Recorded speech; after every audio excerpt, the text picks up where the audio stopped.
Thank you. Awesome. Whew. Okay, so I've got 7 minutes, but my message is about 12, so I'm just going to kind of get straight into it. I'll try not to be too gammy. So my message is titled For His Cause. And I'm going to be talking from 1 Samuel 17, 20 to 29. And it's when David went to the battle with Goliath. Scene set. Okay. So David rose early in the morning, left the sheep with the keeper, and took the things and went as Jesse had commanded him. He came to the camp as the army was going out to the fight and shouting for the battle. For Israel and the Philistines had drawn up in battle array, army against army. And David left his supplies in the hand of the supply keeper, ran to the army, and came and greeted his brothers. Then he talked with them.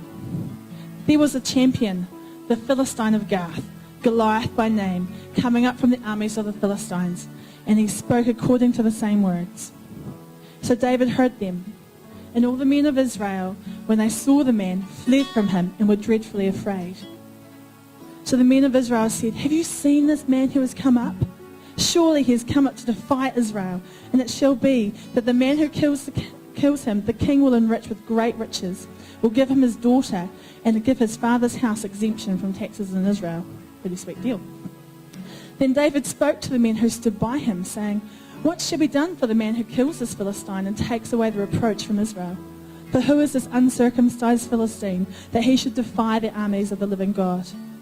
And the people answered him in this manner, saying, "So shall it be done for the man who kills him." Now Eliab, his oldest brother, heard when he spoke to the men, and Eliab's anger was aroused against David, and he said, "Why did you come down here? And with whom have you left those few sheep in the wilderness? I know your pride and the insolence of your heart, for you have come down to see the battle." And David said, "What have I done now? Is there not a cause?" Is there not a cause? Imagine that. Here you are, just a young boy, and all your brothers are out on the battlefield. Every day, while you faithfully tend your father's livestock, you think of your older brothers, how brave they are, what they must be facing in battle. Sometimes you worry about them, only for a moment though, because you know beyond all doubt that they are fearless warriors, bravely staring death in the face. You are assured that they are unbeatable. You look up to them and you dream about the day when you are going to be a man just like them. An amazing thing happens. One day your dad comes to you and he says he wants you. That's right, you. He wants you to go to the battlefield and take food to your brothers and bring back a report of how they're doing. Your day is here. You get to go and see your brothers in action firsthand. All of those times that you've imagined them and seeing them in battle, none of it compares to what you're going to see today. So off you go, picnic in hand. I kind of picture them skipping. And when you get to the battle camp, you get quite a surprise. Your brothers are not the fearless warriors that you imagined. In fact, the whole entirety of the Israeli army is cowering in fear, afraid, while the enemy taunts them. Not just like schoolyard jibes where you pull the pigtails of the girl that you like in the hope that she might, slap you back or something, but, full-on taunts, yelling, cheering, mocking. And they had the audacity not only to mock the army in the nation of Israel, back to front there, but also their God. And in this time, all these fearless warriors, the ones that you looked up to, immortalized in your imagination, the ones that you dreamed about coming, not only cowered in fear, but they didn't even bat an eyelid. They weren't concerned that their God was being mocked. They stood by, trembling in fear, becoming more and more defeated day by day in their hearts. Their shoulders, which had been so strong and triumphant, that stood upright, now hung in shame. How must David have felt arriving at the battle camp, not only to find that his brothers were defeated in spirit, but the entire Israel army stood silent as his God, the one whom David worshipped with all his heart, whom he loved above all else, was taunted and ridiculed. Even the promise of future riches and gifts from the king was not enough to make them rise and fight. Instead of being terrified and cowering with the rest of the army, David was incensed. How dare they not fight? Is there not a cause? Now I read that and I sat there and just looking through, playing it over in my mind. How would I feel You know, at 14 years old, or however, these guys that I'd looked up to find that they didn't measure up, that they weren't who I thought they were. And they were letting my God, be mocked and taunted and slammed. You know, I looked up went to the prophet of Google, and I looked up the meaning of cause. And the meaning of cause is A, the producer of an effect, result, or consequence. The one such as a person, event, or condition that is responsible for an action or result. A basis for an action or response, a reason.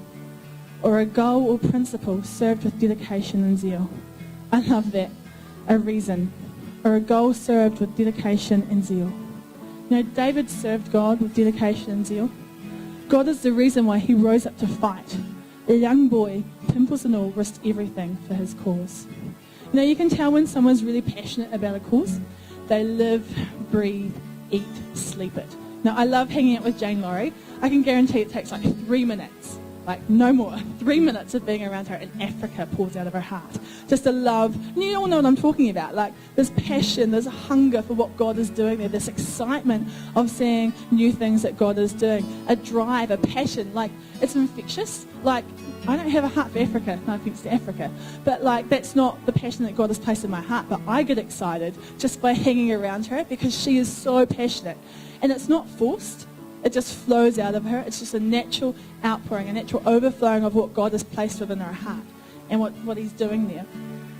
If someone was to describe what you are passionate about, the cause that you live for, what would they say? Is it finding that someone special? Career, money, power? Are you going to be famous? Is it a charity or an injustice that you are fighting against? Would they say that you are living for something bigger than yourself? Or would others think that you're living just for you? You may know what you're passionate about, but do those around you? Is it obvious? What are you living for? History is made by passionate people abandoned to a cause, not by those waiting for something to sit down and happen to them. You can't change the world from the safety of your couch. You have to rise up, put one foot in front of the other, and step out the front door. You know, the door over there, it says, I think it still does, you're now entering your mission field. You can't, I haven't checked that lately. You got to walk out the door. You can't change the world from inside the church. You've got to bring them into the church. But if you don't go out there, you can't change anything. The ultimate cause is Jesus Christ. Jesus is the reason to serve with dedication and zeal. Paul wrote in Galatians, "For my part, I'm going to boast about nothing but the cross of our Master, Jesus Christ. Because of that cross, I've been crucified in relation to the world, set free from the stifling atmosphere of pleasing others and fitting into the little patterns that they dictate." Can't you see the central issue in all this? It is not what you and I do. Submit to circumcision, reject circumcision. Is that what God is doing? And he is creating something totally new, a free life. All who walk by this standard are the true Israel of God, his chosen people. Peace and mercy on them. Now, Paul was the ultimate example of someone who was sold out to the cause. If I was going to go, okay, this most sold out person that I've ever thought of, it would be him.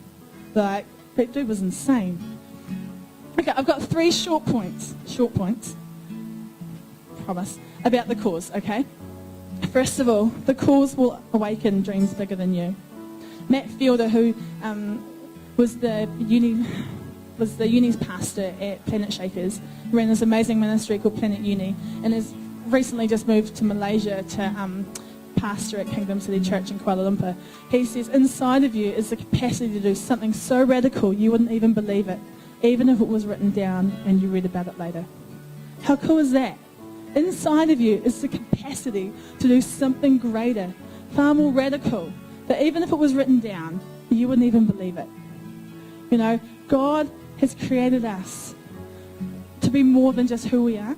He has created us with a capacity, and we can't do things on our own, but with God we can do all things.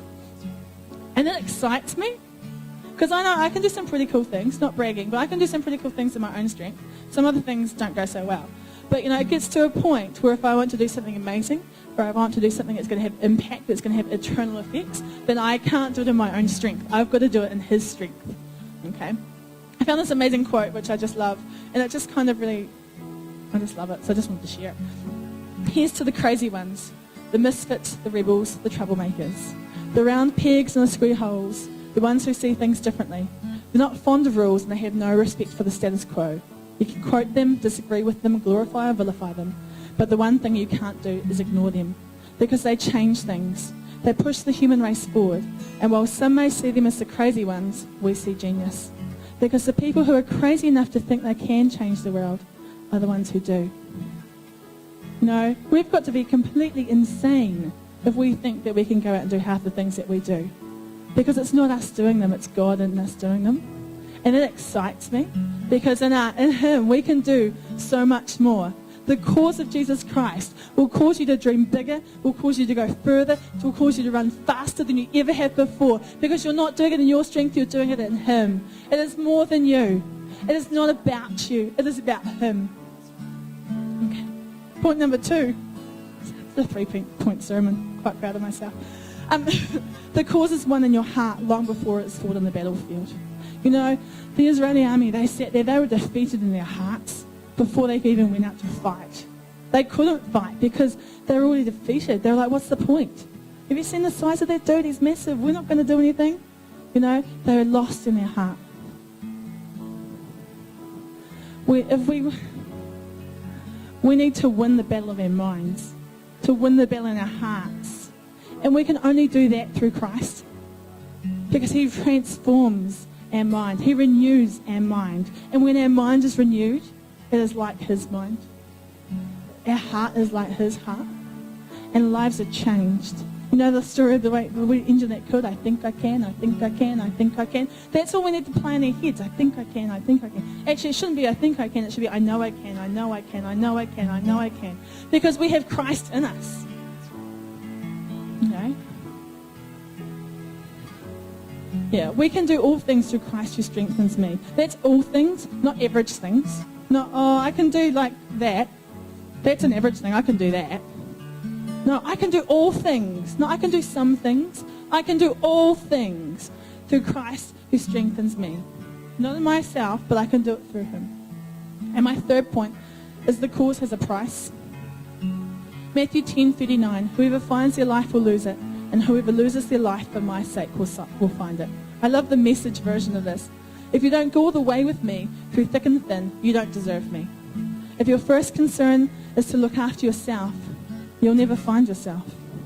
But if you forget about yourself and look to me, you'll find both yourself and me. Now, the cause of Jesus Christ has a price. It costs us to follow him. Many don't understand why we live the way we do.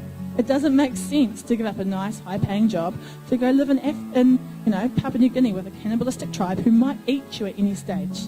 It doesn't make sense to do that. But you know what? People actually do that because God has placed a passion in their heart to share the love of Jesus. They do that knowing what the outcome might be. And they do that because they love Christ and because that is what he's called them to do.